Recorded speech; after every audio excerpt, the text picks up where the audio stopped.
मिथ्या भाव, ताको कर निर्मूल अब, करिए मोक्ष उपाय, करिए मोक्ष उपाय। जय बोलो देव शास्त्र गुरु की।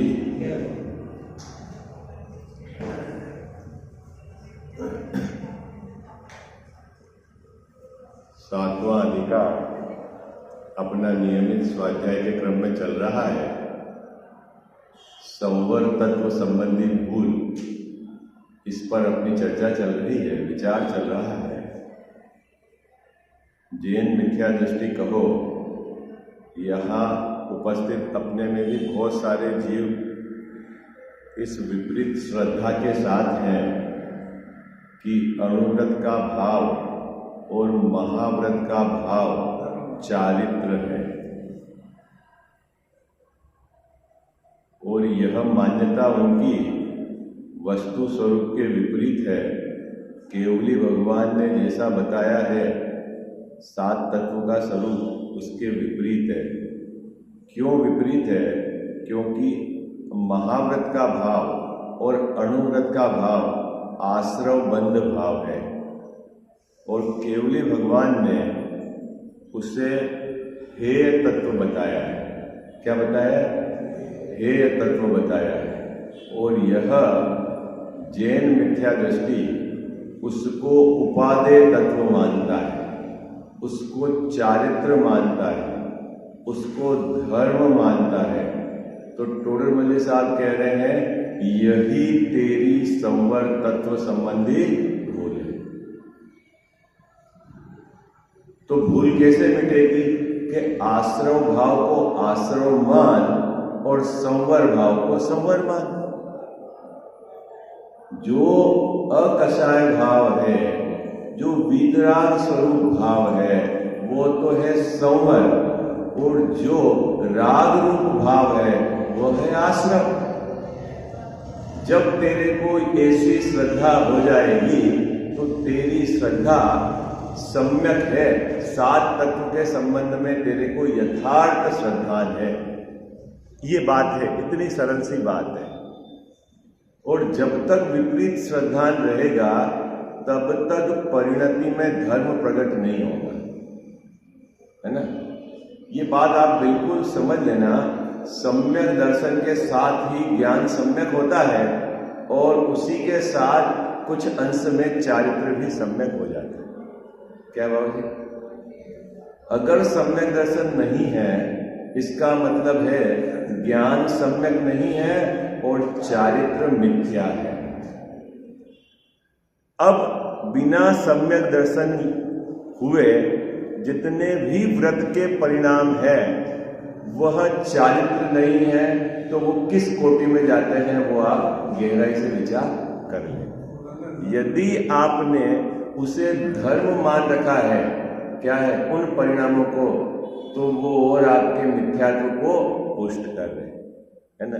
ये बहुत शांति से, बहुत मतलब अंदर में बहुत पात्रता लाकर ये चीज समझनी पड़ेगी आपको। आई बात समझ में?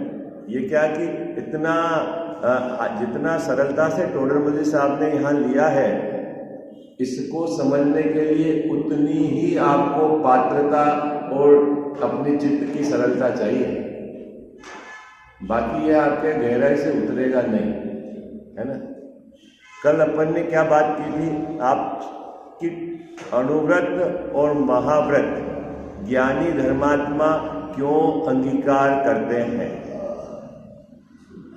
जब अणुव्रत और महाव्रत का भाव आश्रव और बंध का भाव है, तो ज्ञानी धर्मात्मा क्यों अंगीकार करते हैं? उसका उत्तर टोडरमल साहब ने किस प्रकार दिया? आप में से कोई बताएगा तो बताओ, जो कल अपन ने चर्चा की।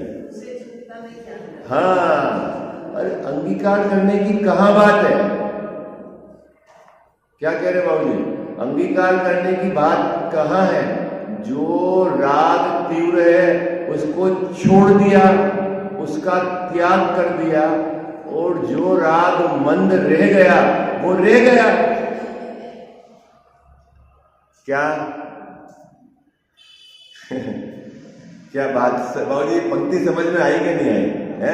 कितनी जबरदस्त पंक्ति लिखी है टोडरमल साहब कि जो तीव्र राग था, जो छोड़ सकते थे वो छोड़ दिया, और जो राग मंद रह गया सो रह गया, लेकिन वो छूट नहीं रहा है। और आप कह रहे हो कि अंगीकार किया है? इसको समझाने के लिए टोडरमल साहब ने एक उदाहरण दिया है। एक उदाहरण मैं दूंगा आपको समझाने के लिए, ताकि आपको ये बात समझ में आए।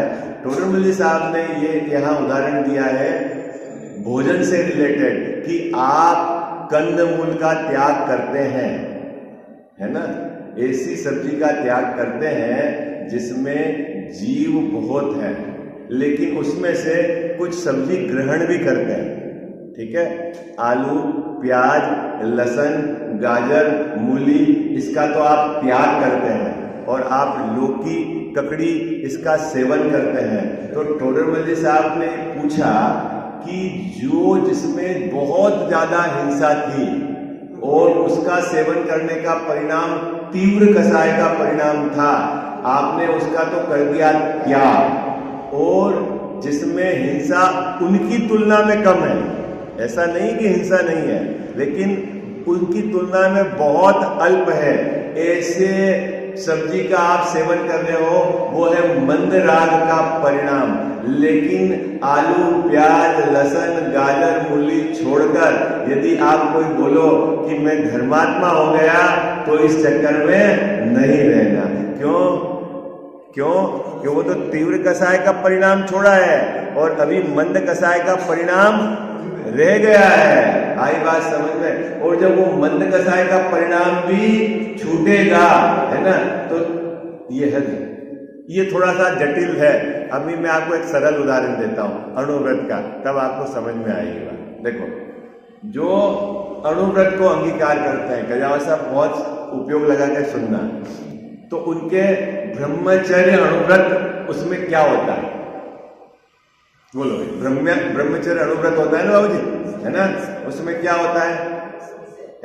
स्वदारा संतोष व्रत बोलते हैं उसको। क्या बोलते हैं? स्वदारा संतोष व्रत बोलते हैं ना गजावा साहब। स्व मतलब पर स्त्री का सेवन का तो उसको त्याग है, और अपनी स्त्री के सेवन का उसने त्याग नहीं किया। ओके, बात पकड़ में आई आपको? क्या पर स्त्री के सेवन का तो, क्योंकि पर स्त्री के सेवन का भाव तीव्र कसाय का भाव था। आई बात समझ में? और अपनी स्त्री के सेवन का भाव धर्म नहीं है, वो भी मंद कसाय का भाव है। क्या कह साहब, बात पकड़ में आई? क्या तो उसने क्या करा? तीव्र कसाय का भाव का तो त्याग कर दिया, और मंद कसाय का भाव का त्याग नहीं हो पा रहा है उससे, लेकिन अपनी स्त्री के सेवन करने को कभी भी धर्म नहीं मानता। कितने लोगों को समझ में आ गई? क्या बाबूजी? ठीक उसी प्रकार मुनिराज ने अव्रताधिक तीव्र कसाय के परिणामों का तो त्याग किया है, और महाव्रत वाले मंद कसाय के परिणाम उनसे त्याग नहीं हुआ है, तो वो रह गए हैं, लेकिन कभी भी महाव्रत के परिणाम को धर्म नहीं मानते। कितने लोगों को समझ में आ रही बात? है बाबू जी? है? अभी दो उदाहरण हो गए आपके पास, ठीक है, एक तो टोडरमल साहब वाला और एक जो मैंने आपको। अभी बात पकड़ में आ रही है आपको? अभी है? अब तो कोई गड़बड़ नहीं हो रही। क्या अंगीकार किया बाबू जी? क्या अंगीकार किया? जो तीव्र कसाय थी वो परिणाम का त्याग किया, और मंद का रह गया। जो रह गया है उसको भी मिटाना है। अभी जो रह गया है उसको भी रखना थोड़ी है, मिटाना है। हाँ? अब यदि उस परिणाम को आप धर्म मान लोगे तो फिर मिटेगा नहीं वो, और मिटेगा नहीं तो राग रह जाएगा, और राग रह जाएगा और राग में धर्म मान लिया तो मिथ्यात्व रह जाएगा। अभी कोई आपसे पूछे यथाख्यात चारित्र और सकल चारित्र में क्या अंतर है, क्या बाबू जी, अभी आपको 4 प्रकार के चारित्र के नाम याद है आपको? बोलो भाई, 4 प्रकार के जो चारित्र का वर्गीकरण किया है वो याद है? एक तो है स्वरूपाचरण चारित्र, है ना, क्या बोलते हैं? एक है देश चारित्र, एक है सकल चारित्र और एक है यथाख्यात चारित्र। क्या जाओ साहब, 4 नाम याद है? नहीं याद है? फिर आपको समझ में कैसे आएगी बात? जब आप आगम का सब तरफ से मिलान नहीं करोगे तो कुछ बात समझ में नहीं आएगी। हाँ, टप्पे खाते रहेंगे अपन और मनुष्य वो चला जाएगा। हाँ हाँ, जय चला ही जा रहा है भाई। 4 प्रकार के चारित्र की चर्चा है। नाम बोलूं मैं? स्वरूपाचरण चारित्र है, देश चारित्र, सकल चारित्र और यथाख्यात चारित्र। अरहंत भगवान का जो चारित्र है वो क्या है? यथाख्यात चारित्र, ठीक है। और मुनि भगवंतों के सकल चारित्र, और अनुव्रत वाले जो हैं उनको देश चारित्र, और जिन्होंने अभी व्रतों को अंगीकार नहीं किया है और मात्र सम्यक दृष्टि है उसको स्वरूपाचरण चारित्र। हाँ, स्वरूपाचरण, इसका भी बहुत बाहर में इस स्वरूपाचरण चारित्र को लेकर भी नाना प्रकार की बातें हैं, वो अब अभी उसकी चर्चा अपन नहीं करेंगे, ठीक है। अभी मेरा प्रश्न क्या है कि यथाख्यात चारित्र और सकल चारित्र में क्या अंतर है? यथाख्यात चारित्र मतलब अनंत भगवान के यथाख्यात चारित्र, और मुनि भगवंतों के सकल चारित्र, इन दोनों में क्या अंतर है?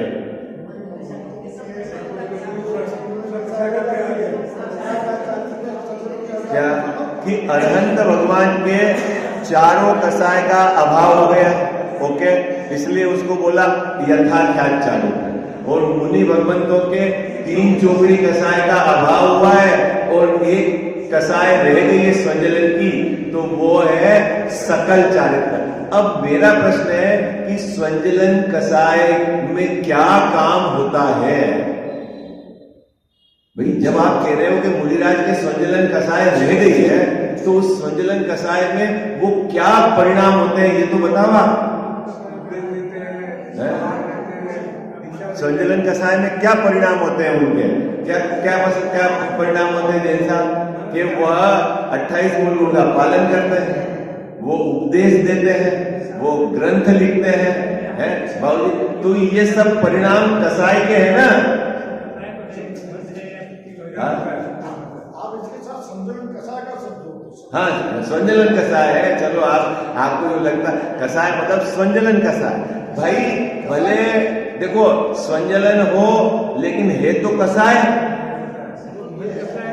मैं तो समझा कसाय शब्द आते ही बिल्कुल चोट लगती है एकदम।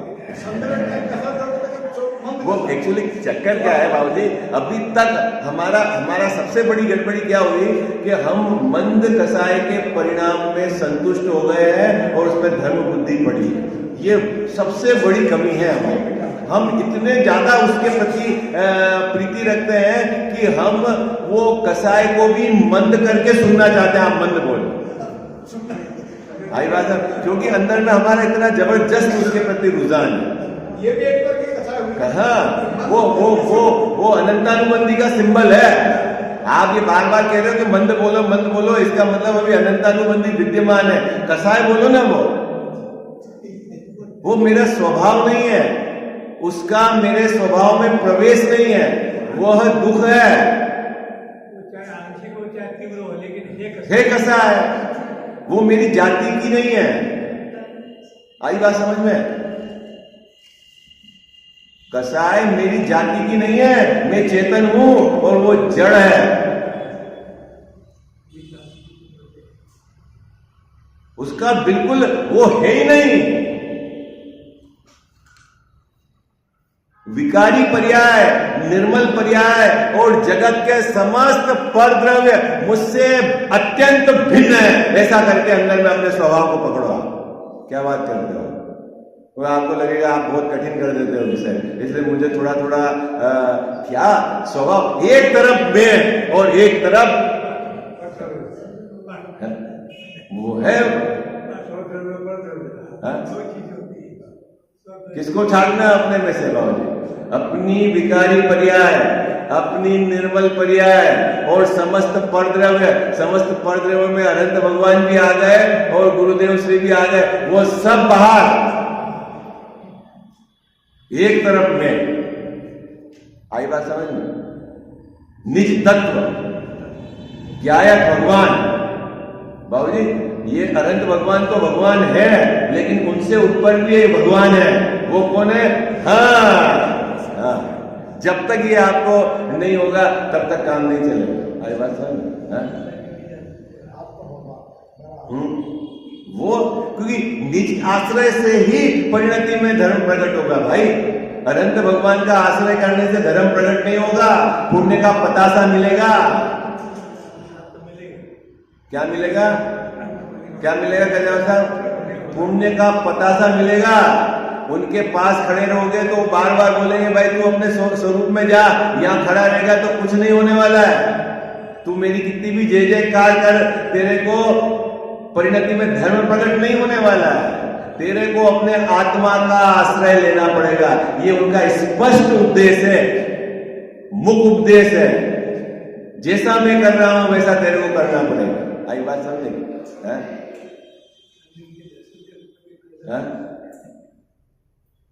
क्या कहता साहब? क्या उपदेश है उनका? यदि तुझे सुखी होना है तो क्या करना है? तेरे को अपने में जाना पड़ेगा।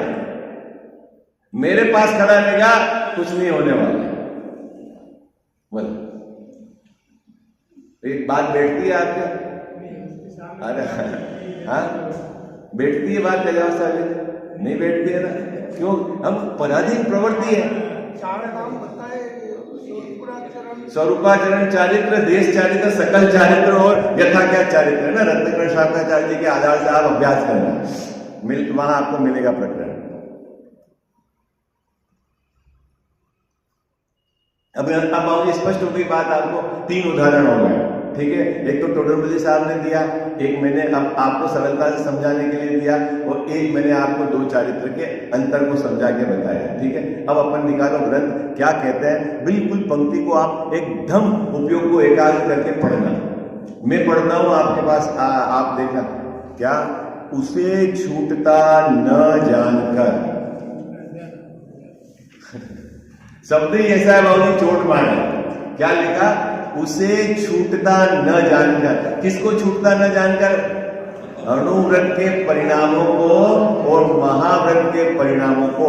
अणुव्रत का राग और महाव्रत का राग अभी छूट नहीं रहा है, ऐसा जानकर उसका त्याग नहीं करते हैं, और जो तीव्र अव्रत के परिणाम है उसका त्याग कर देते हैं मुनिराज। अब अपन ने जो उनसे त्याग नहीं हो पाया, जो उनकी कमजोरी थी, उसको हमने चारित्र मान लिया। ये हमारी श्रद्धा की विपरीतता है। क्या क्या जैसा अर्थ समझ में आ रहा है नहीं आ रहा है? पढ़ो भाई, पंक्ति पढ़ो आप। ये बहुत मार्मिक, देखो ये हार्ड है जैन दर्शन। देखो जैन दर्शन कठिन नहीं है जैसा,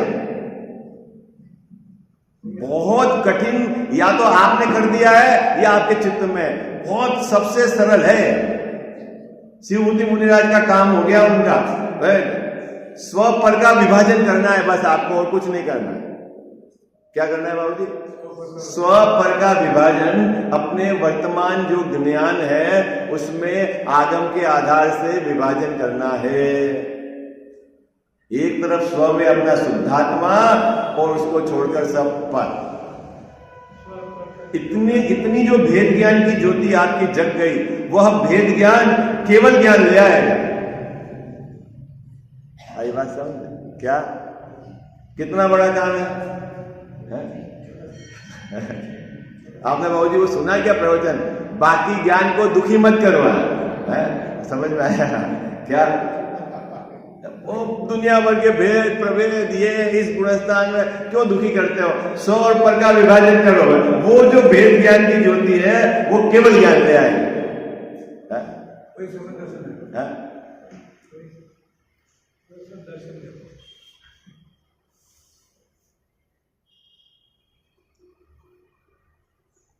पढ़े आगे, देखो क्या कहते हैं, उसे छूटता न जानकर उसका त्याग नहीं करते। अभी मेरा प्रश्न है, किसे छूटता न जानते हैं? महाव्रत के परिणामों को। बाबू जी, अपन क्या बोलते हैं कि महाव्रत के परिणाम तो ग्रहण किए, और यहाँ टोटल मल्ली साहब कह रहे हैं कि वो राग छूट नहीं रहा है, इसलिए रखा हुआ है। बाबू जी, बात ही उलट गई है। कहता साहब, बात ही उलट गई है बाबू जी। है भाई, तीव्र कसाई छोड़ दी। अब तीव्र कसाई क्या है? अव्रत का परिणाम था तीव्र कसाई रूप, वो छोड़ दिया। और मंद कसाई नहीं छूट रही है। नहीं, ये शब्द कहने में बहुत ताकत है, क्योंकि उनकी श्रद्धा में उनको छोड़ने का भाव है, और अभी बाहर पर्याय की इस प्रकार की योग्यता नहीं है कि छूट नहीं रही है। इसलिए टोटल मल्ली साहब ने बिल्कुल परफेक्ट सेंटेंस बनाया है। आई बात समझ में? और यदि आप बोलते हो कि उन्होंने ग्रहण किया महाव्रत का परिणाम, राग को ग्रहण किया, इसका मतलब है कि श्रद्धा में राग को उपादेय माना है और उसको ग्रहण किया है, इसका मतलब मिथ्यात्व है। आई बात समझ में? क्या हाँ? अरे यार बाबू जी, जाने दो। है तो संसार में ना, ग्रेवेक क्यों दिमाग लगा रहे हो? है तो संसार में ना, ग्रेवेक मोक्ष तो नहीं हो रहा है ना, बस खत्म। यही आपको बोल रहा हूं, ज्ञान को क्यों परेशान कर रहे हो? सीधी बात है कि कहां जाता है उससे क्या लेना देना नहीं, संसार पार तो नहीं हुआ ना, खत्म। अरे यही संसार में, ग्रेवेक में कोई आत्मिक सुख थोड़ी है। फिर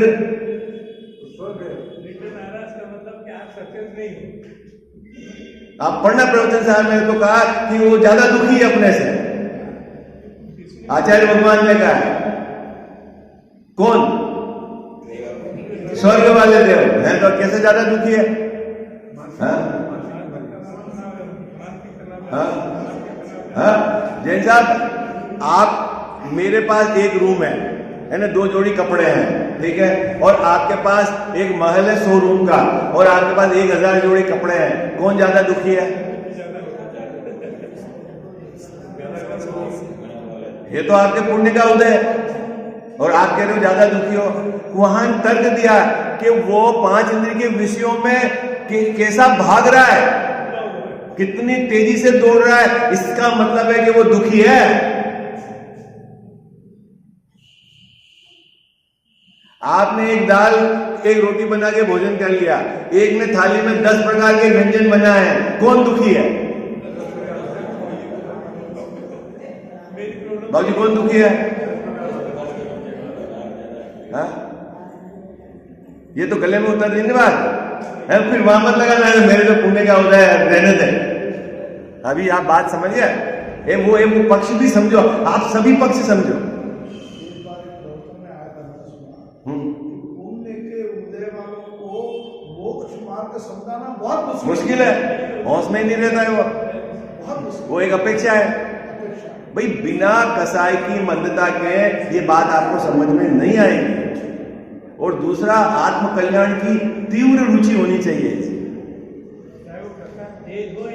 बाबूजी, जब तक अभी पात्रता क्या है कि मुझे कुछ आत्म कल्याण करना है, जब तक इसकी तीव्र रुचि नहीं होगी तब तक उसका खोज नहीं चालू होगी, चिंतन चालू नहीं होगा, युक्ति नहीं लगेगी तो काम नहीं होगा। आप युक्ति नहीं लगा रहे हो, पद्धति बुद्धि से, किसी ने बोला माला गिनो, किसी ने बोला अभिषेक करो, किसी ने बोला पूजा करो, किसी ने बोला दान दो, किसी ने बोला ये करो, धर्म है धर्म है धर्म है। अब युक्ति ही नहीं लगा रहे हो आप कि क्या धर्म है, और पूरा हमारा मनुष्य भाव चला गया। जैसे स्वाध्याय करने को कहे 2 घंटा 4 घंटा, और युक्ति लगाने को कहे आपके पास बुद्धि है मिलान करो, तो उसको कठिन लगता है। और 5 उपवास करने को कहे तो ये 5 उपवास ठोक देता है। ये तो धर्म है। आई बात समझ? सरल कौन सा काम है?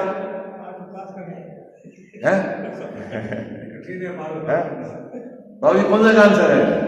अभी आपको बोलेंगे रोज आप 2 घंटा स्वाध्याय करो, मिलान करो, अपेक्षा लगाओ, जहां है कोर्स तो वो छोटा है लेकिन वो होता है क्या?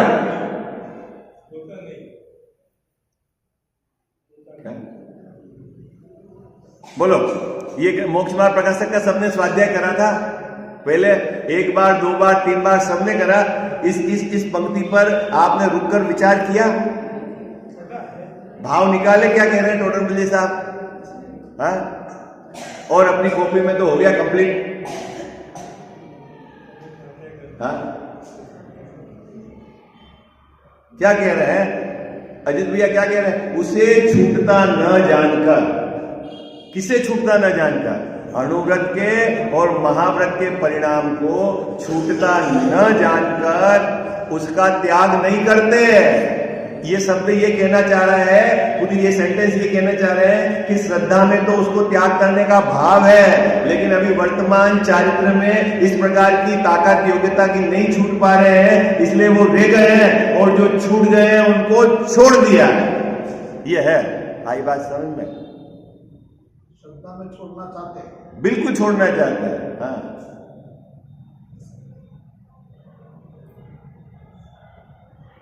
उसे छूटता न जानकर उसका त्याग नहीं करते, सावध्य योगों का ही त्याग करते हैं, तीव्र कसाय के परिणामों का ही त्याग करते हैं, अव्रत के तीव्र कसाय के परिणामों को ही छोड़ते हैं।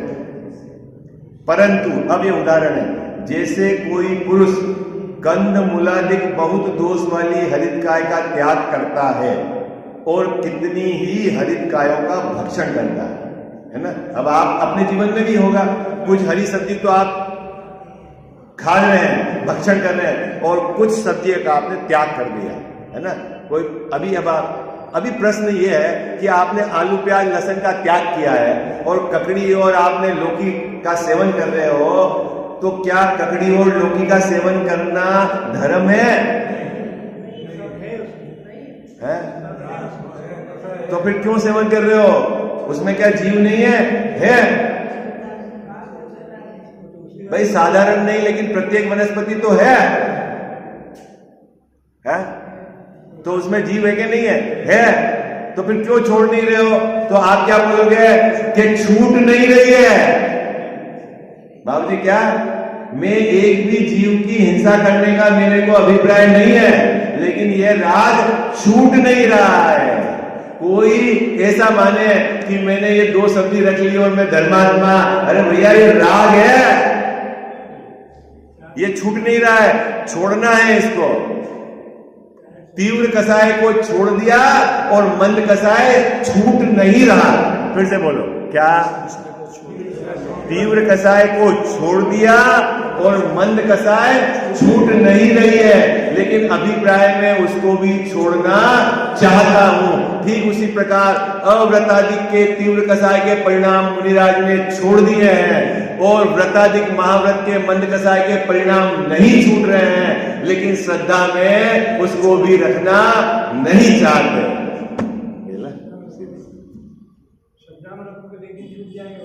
श्रद्धा तो सम्यक है भाई उनकी, श्रद्धा में बिल्कुल उसमें उपादेयपना नहीं है।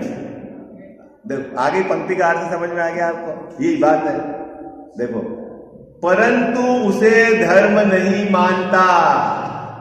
कौन धर्म नहीं मानता? लौकी का सेवन कर रहे हो, ककड़ी का सेवन कर रहे हो बाबूजी, आप उसको धर्म नहीं मानते। मानते हो क्या धर्म? नहीं मानते। ठीक उसी प्रकार मुनिराज हिंसादिक तीव्र कसाय रूप भावों का त्याग करते हैं, है ना? उसी प्रकार उदाहरण दिया है, वो दृष्टांत टोडर मल्ली साहब का दृष्टांत है ना? जितने दृष्टांत दिए उसमें बहुत सारे एंगल उन्होंने मिलाए हैं, इसलिए आपको सरलता से समझ में आएगा। मुनिराज हिंसादिक, मतलब हिंसादिक में हिंसा, झूठ, चोरी, कुशील, परिग्रह सब, है ना? ऐसे अव्रतादिक के जो परिणाम कैसे हैं? तीव्र कसाय के भाव है, उसका तो त्याग करते हैं और कितने ही मंद कसाय रूप महाव्रतादिक का पालन करते हैं। अब महाव्रत किसमें लिए? मंद कसाय का परिणाम है जो छूट नहीं रहा है, और अपन बोल रहे हैं कि अंगीकार करते हैं। तो वो शब्द भी मिलेगा आगम में, लेकिन अपेक्षा समझनी पड़ेगी यार। आई बात समझ है? बाबू जी बात पकड़ में आ गई आपको? है महाव्रत का परिणाम किसमें आया? मंद कसाय का परिणाम है। वो उनसे छूट नहीं रहा है, रखना तो नहीं चाहते हैं जैसा। वो तो आपको पता ही है, वो तो बोले सिद्ध शिला की तलेटी में खड़े हैं। हर अंतर मुहूर्त में जब वो स्वभाव में जाते हैं तो केवल ज्ञान लेने की तैयारी से जाते हैं। आई बात समझ में? नहीं, अगर ऐसा मानो जैसा यूं लगे कि 28 मूलभूत का पालन धर्म है, फिर वो जब शुद्ध उपयोग में जाएंगे तो वो धर्म छूट जाएगा बाहर वाला, ऐसा है? अरे उसको तो रखना ही नहीं चाहते, नहीं तो फिर उपयोग बाहर बाहर मान जाएगा बाबू जी। उसको कि धर्म मान रखा है। उपयोग नहीं रहा है, तो फिर बात तो वो करेंगे क्या? तो बस ये मंद कसाई के भाव में रहेंगे। रहेंगे। दिमाग में ये तो है कि इसको हटाना है। श्रद्धा में बराबर है, और जिनकी श्रद्धा में ये नहीं है वो द्रव्यलिंगी है। ये अंतर है द्रव्यलिंगी और भावलिंग में। दोनों के बाहर में 28 मूलगुण तो हैं, लेकिन एक जो है जो भावलिंगी, उनकी श्रद्धा में ये बात बराबर वर्तती है कि ये हे तत्व है, और द्रव्यलिंग वाला उसको उपादेय मानता है, इसलिए उसको दृढ़ता से पालन करती है। आई बात सर? क्या बाबू जी बात पकड़ में आ गई आपको? ये है। और कितने ही मंद कसाय रूप महाव्रतादिक का पालन करते हैं, परंतु उसे मोक्ष मार्ग नहीं मानते। महाव्रत का परिणाम मोक्ष मार्ग नहीं है, उससे तो बंद होता है। ये गलत है भाई।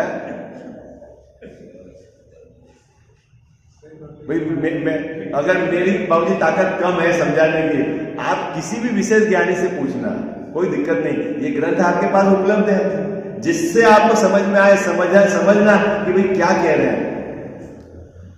आई बात समझ? और यदि गलत कह रहे हैं तो आधार बताना कि भाई कि कैसे आप बता रहे हो गलत। इस चक्कर में नहीं रहना प्रिंटिंग मिस्टेक है, और ऐसा भी कोई चक्कर हो तो आप ओरिजिनल ग्रंथ ढूंढना। करनी तो पड़ेगी मेहनत आपको बाबूजी, करनी तो पड़ेगी मेहनत। विद्वान से करो, विशेष ज्ञानी बहुत हैं, उनसे पूछो ये इस पैराग्राफ में क्या अर्थ है, क्या समझाना चाह रहे हैं, पूछो आप। इसका भाव क्या निकलता है? पूरा आधार 7वें अधिकार में ये जो व्यवहारवासी मिथ्या दृष्टि के अंतर्गत ये संवर तत्व की भूल बता रहे हैं, तो इसके अंदर श्रद्धा की भूल किस प्रकार की रहती है ये समझाया है। यहां तक तो बात समझ में आ गई आपकी? क्या एक प्रश्न का उत्तर मिल गया आपको? क्या कि ज्ञानी धर्मात्मा फिर अनुव्रत और महाव्रत को क्यों अंगीकार करते हैं? और टोडरमल साहब ने उत्तर दिया कि जो राग छूट नहीं रहा है वो रह गया है उनके। अंगीकार करने वाली बात आपकी भाषा में है, लेकिन वो रह गया है, और जो तीव्र कसा है वो छोड़ दिया। समझ में आ गई बात? अब गड़बड़ तो नहीं करोगे? अब एक और प्रश्न है जो खड़ा है कि फिर 13 प्रकार के चारित्र में महाव्रत को क्यों गिनाया है? जब महाव्रत का परिणाम आश्रम बंध का भाव है, तो फिर उसको 13 प्रकार के चारित्र आचार्य देव ने जो बताए हैं, उसमें 5 महाव्रत, 5 समिति और 3 प्रकार की गुप्ती, उसको चारित्र का है। जब ये चारित्र नहीं है, चारित्र का मल है, तो फिर उनको चारित्र क्यों कहा? भाई प्रश्न है ना ये, क्या कहा जाता कि महाव्रत का परिणाम चारित्र का मल है, तो फिर इसको चारित्र में क्यों गिनाया? ये प्रश्न शिष्य ने खड़ा किया। शिष्य ने खड़ा किया मतलब टोडरमल साहब ने शिष्य के मुख में ये प्रश्न डालकर, जिसका विशेष समाधान इस प्रकरण में होना चाहिए, इसलिए उन्होंने यहां पर वो प्रश्न डाला। देखो अपन पढ़ते हैं क्या कहा प्रश्न। यदि ऐसा है तो चारित्र के 13 भेदों में महाव्रत कैसे कहे हैं? मिल गया प्रश्न आपको? चारित्र के 13 प्रकार के भेद हैं, नाम बोलो भैया। 5 महाव्रत, 5 समिति और 3 गुप्ती। ठीक है, ये 13 प्रकार के चारित्र के भेद हैं। 5 समिति के भी नाम आपको याद होंगे, है ना? क्या नाम है? विद्या समिति, भाषा समिति, चेष्टा समिति, आदान निक्षेप समिति और प्रतिष्ठापन समिति। बहुत सुंदर। और हाँ, और 5 महाव्रत के भी नाम याद है आपको? बोलो। हाँ, अहिंसा महाव्रत, हाँ, सत्य महाव्रत, अचौर्य महाव्रत, ब्रह्मचर्य महाव्रत, हाँ, अपरिग्रह, है ना? परिग्रह का परिमाण तो अणुव्रत में, और मुनिराज के इस भूमिका में सभी प्रकार का 5 है। और 3 प्रकार की गुप्ती, मन गुप्ती, वचन गुप्ती और काय गुप्ती, ये 13 प्रकार के चारित्र, इनकी चर्चा आगम में आई है, चारित्र के भेदों में। फिर इनके बहुत लंबे लंबे प्रकरण हैं। देखना, जैसा अभी यहां से वृक्ष की डाल चालू हुई, चारित्र किसको कहते हैं? तो भाई 13 प्रकार का चारित्र है। चारित्र के 4 पहले भेद कर दिए, है ना? अपन स्वरूपाचरण चारित्र, है ना, देश चारित्र, सकल चारित्र और यथाख्यात चारित्र। फिर सकल चारित्र में क्या होता है, देश चारित्र में क्या होता है, स्वरूपाचरण चारित्र में क्या होता है, यथाख्यात चारित्र में क्या होता है। फिर सकल चारित्र में भी ये जो महाव्रत है, समिति है, गुप्ती है, फिर एक एक की डिटेलिंग, इतनी लंबी शाखा पहुंच गई, इतना लंबा विवेचन है। अपन यहां से डाल काटेंगे। अभी कहां से डाल काटेंगे? कहां से डाल काटेंगे? यहां से। क्या डाल काटेंगे? कि ये जितना वर्णन है ये सब व्यवहार चारित्र है। बाबूजी, कहां से डाल काटेंगे? जितना वर्णन है वो सब व्यवहार चारित्र है। उसकी आप 2 साल तक चर्चा करो, भेद प्रभेद करो, लेकिन वो सब पार्ट किसमें है? व्यवहार चारित्र है। व्यवहार मतलब असल नहीं है, उपचार है, फॉर्मेलिटी है। उसको चारित्र कहना क्या है बाबूजी? फॉर्मेलिटी है। फॉर्मेलिटी समझे? उपचार। जैसा मैं आपसे बोले साहब 2 मिनट मेरे को वहां अग्रवाल धर्मशाला जाके आना है, तो आपकी गाड़ी तो, हाँ, ये तो आपकी गाड़ी है। क्या कहा आपने? क्या कहा? जैसा आपकी ही गाड़ी है, तो गाड़ी किसकी है भैया? गाड़ी किसकी है? हाँ? ये जैन धर्म के अंदर आपको निश्चय व्यवहार के कथन को समझना ही पड़ेगा, नहीं तो आप बहुत डोले खाओगे। कल अपन इसका विस्तार से विचार करेंगे। प्रश्न तो आपके पास है ही ना? मिथ्यातम नाश वेकु, ज्ञान के प्रकाश वेकु, आपा पर भाषा वेकु, भानु सी बखानी है। छहु द्रव्य जान वेकु, बंध विधि भान वेकु, स्वपर पिछान वेकु, परम प्रमाणी है। अनुभव बताय वेकु, जीव के जताय वेकु, काहू न सताय वेकु, भव्य और आने है। जहाँ तहाँ तार वेकु, पार के उतार वेकु, सुख विस्तार वेकु, यही जिन वाणी है। जा वाणी के ज्ञान ते सूझे लोकालोक, सो वाणी मस्तक चढ़ो सदा देत हूँ धोख।